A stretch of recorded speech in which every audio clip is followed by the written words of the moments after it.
The Economic Policy Research Center, EPRC, is Uganda's leading think tank in economics, development policy-oriented research, and policy analysis.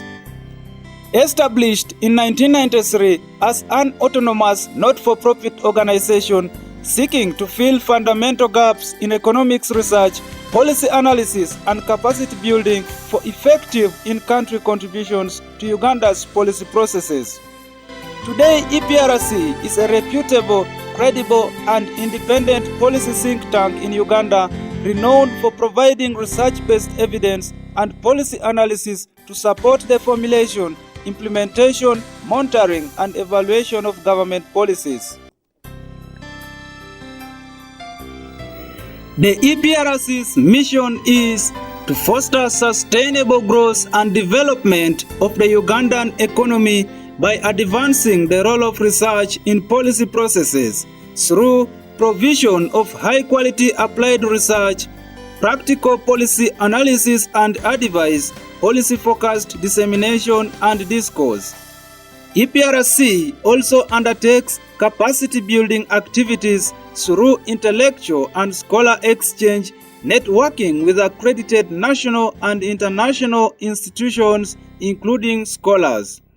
EPRC envisions itself as a center of excellence, providing national leadership in intellectual economic policy discourse through timely research-based contribution to policy processes. Since its establishment, EPRC has tremendously contributed to influencing policies on agriculture, education, poverty, public finance management, and service delivery. The center has also actively been involved in the drafting of the National Development Plans and Vision 2040, among others.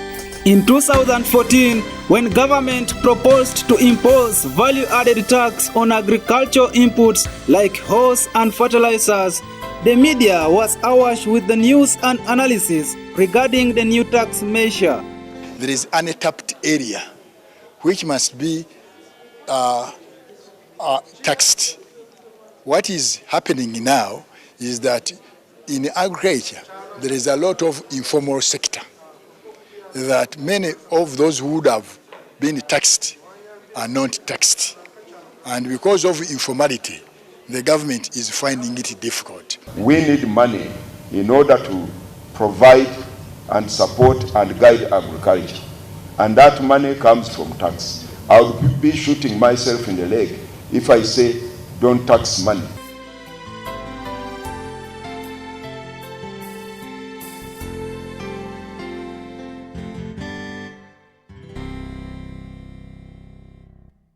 This will compromise the quality of the inputs we have on the market, given the fact that we have limited inspection and enforceable of standards in this country. For us here, even at a time where it has already been more expensive to sell products vis-a-vis those that are coming from elsewhere, we are now planning to put inputs, to put taxes on agro inputs. This is even going to be more expensive to bring products. The issue of promoting the ESC integration will be no more, because we cannot export, we cannot go outside. We are being outcompeted in our own market. And this we have seen, the chicken that is coming from Brazil, which is spending more than 3 months on the high seas across Atlantic, is coming here very cheaply and landing here at less than $2. If the 18% tax levy is implemented, a hoe will retail at 8,260 Uganda shillings from the current 7,000 shillings. 1 kilogram bag of fertilizer will retail at 147,300 shillings from the current 125,000 shillings. 45 horsepower tractor will retail at 89 million Uganda shillings from the current 75 million shillings, as 1 kilogram bag of poultry feed retail at 1,298 shillings from the current 1,100 shillings. The Economic Policy Research Center and the Alliance for a Green Revolution in Africa convened a range of stakeholders to review the proposed imposition of 18% VAT on agricultural inputs and the introduction of VAT on packaging materials. apparently the morning dialogue we organized is part of the EPRC's theme of this year of resource mobilization, domestic resource mobilization and enhancing development. And we can see that this really, the Minister of Finance has been able to pronounce, the Minister of Finance has already, it's pronounced in the budget, the budget speech that there is a need indeed to mobilize resources domestically. This morning we were successful in putting together all stakeholders. We've been hearing a lot of information coming from all stakeholders, giving different opinions. So today the effort was to put them together and really ensure that the discussion is reached to forge a way forward. And apparently what has emerged from the discussion this morning is that wider consultations are required, and we need to do enough research to make pronouncements on the issue of VAT. So that's what happened successfully this morning. So we think a blanket imposing of VAT on agricultural inputs could have different impacts. So we need to sincerely understand what the impact will be in a holistic manner. At the end of the policy engagement intervention, the Ministry of Finance was able to rescind its proposal until adequate evidence was collected to back it up and inform the retabling of the proposal.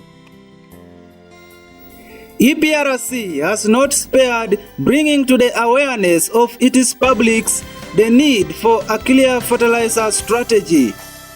Over the years, Uganda's agricultural production and productivity has remained stagnant, partly due to low fertilizer use. It is also sad to note that the market is crowded with fake agro inputs and fertilizers, since Uganda does not have a clear national fertilizer strategy and regulation. For this reason, EPRC, together with the Ministry of Agriculture, embarked on a process of formulating the national fertilizer policy and regulations and the subsequent strategy to implement the policy. During the 4th National Agricultural Forum, the State Minister for Agriculture, Honorable Vincent Sempija, promised to do his best to move the process of the approval of Uganda's fertilizer policy forward. So, Minister, quickly, what has the Minister done to handle the issue of fake fertilizers in the market? Yeah, we have already gone through. EPRC assisted me and Makerere University to get data of the extent of fakeness. We now have it, and I have already met the input dealers, the importers. I've met them, and I'm going to meet them again. You said it has helped me to also create some institutions among the dealers and the importers. So they have started a peer inspection. They inspect themselves now, and if they don't oblige, certainly they will be killing their business. Government is going to do something else. If that is, if they don't oblige, government may decide to import these drugs, like the National Drug Authority. We are thinking about this, and they must be warned. The importers of drugs, fertilizers, all of these inputs must be warned. If they don't change from today, we may decide to use government like Rwanda, so that we import all of these inputs as government. And we stop this nonsense. Doing this will ensure increased fertilizer use per hectare, since farmers will no longer be worried of fake fertilizers. Another issue that continues to delay economic transformation among Uganda's citizens is the continuous rise in youth unemployment, backed by the poor education system that produces job seekers other than job creators. Aware of the likely negative consequences of this phenomenon, EPRC has embarked on a series of studies aimed at finding solutions to youth unemployment and a decaying education system that is not practical based. Similarly, access to secondary education by girls is very low in most parts of Uganda. A research fellow at EPRC raises 2 interventions that could enable girls achieve higher learning. As a think tank, EPRC is proposing 2 interventions to deal with this challenge of low enrollment of girls for secondary education. And we are proposing 2 options. One is providing tuition for the girls to be able to attend secondary education in public day schools, because generally public day schools are cheaper compared to boarding schools. The other option is to provide tuition and also transport for the girls who are living very far away from secondary schools. It's our hope these 2 interventions, if undertaken, will increase the enrollment of girls. On matters pertaining health, EPRC contributed to the Global Development Network study on eliminating malaria. There are fewer resources for public health in general and malaria control programs.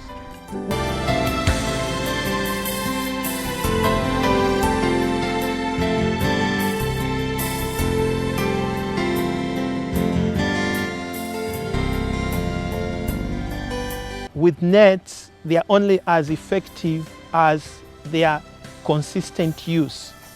So their overall effectiveness remains far lower compared to once they spray the household, you will have the protection.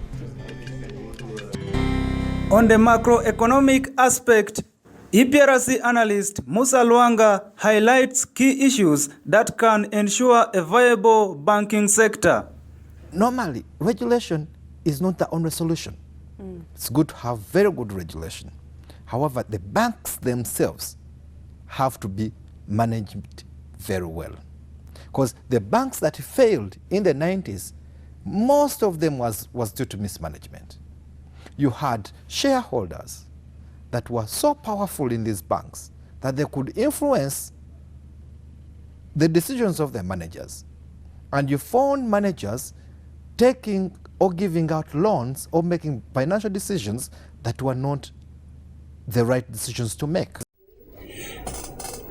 Despite the many challenges affecting the policy environment, EPRC has maintained its lead on economic policy research in Uganda. Today, the center is proud of its ever-increasing audience, partnerships, and recognition. At 22 years, EPRC seeks to rebrand itself before widening its coverage to catch up with new changes such as regional integration, media convergence, and globalization. In fact, the rebrand seeks to give a new brand identity to EPRC as far as meeting its core values is concerned. At EPRC, everyone matters and sticks to professional excellence. This has been possible through quality assurance, integrity, accountability, and transparency. Maintaining independence and confidentiality while conducting research is another value underpinning EPRC's practices, as it ensures efficiency everywhere to bring about constructive engagement. Mouris Opolot, EPRC Archives.